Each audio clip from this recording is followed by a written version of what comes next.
Hello and welcome to study studio.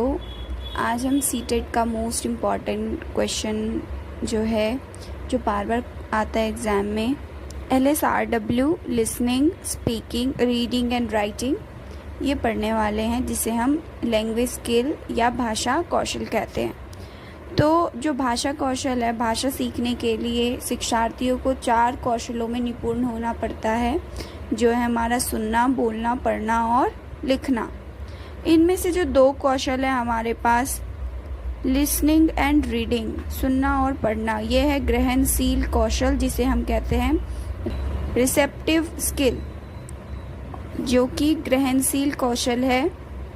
यह ग्रहणशील कौशल है क्योंकि शिक्षार्थियों को ऐसा करने के लिए भाषा का उत्पादन करने की आवश्यकता नहीं होती है।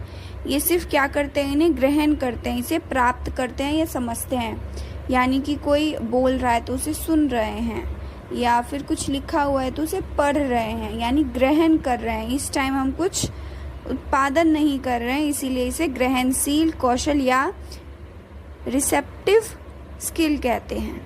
इसके बाद आता है, ये कौशल हमारा निष्क्रिय कौशल भी कहलाता है।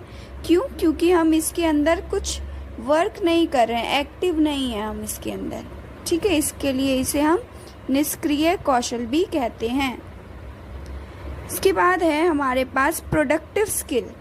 प्रोडक्टिव स्किल क्या होते हैं हमारे पास? प्रोडक्टिव स्किल्स होते हैं उत्पादक कौशल, जो है हमारे पास स्पीकिंग एंड राइटिंग, बोलना और लिखना।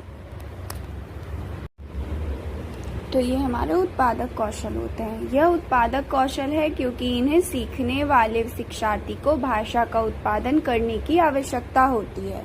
यानी इसमें शिक्षार्थी उत्पादन करते हैं भाषा का, बोलकर या लिखकर। इन्हें सक्रिय कौशल भी कहते हैं क्योंकि इसमें जो शिक्षार्थी होते हैं वो सक्रिय रूप में रहते हैं, ठीक है। तो ये थे हमारे पास LSRW। इसके अलावा जो सुनना और बोलना है उसे प्राथमिक कौशल कहते हैं। जो पढ़ना और लिखना है उसे सुदृढ़ीकरण कौशल कहते हैं। कौशलों का विकास क्रमिक रूप से होता है, ठीक है। सुनकर किसी की बातों को समझते हैं, ठीक है। समझने के बाद उसका अर्थ निकालते हैं, उसका अर्थ निकालने के बाद वो क्या करते हैं, बोलने की प्रैक्टिस करते हैं।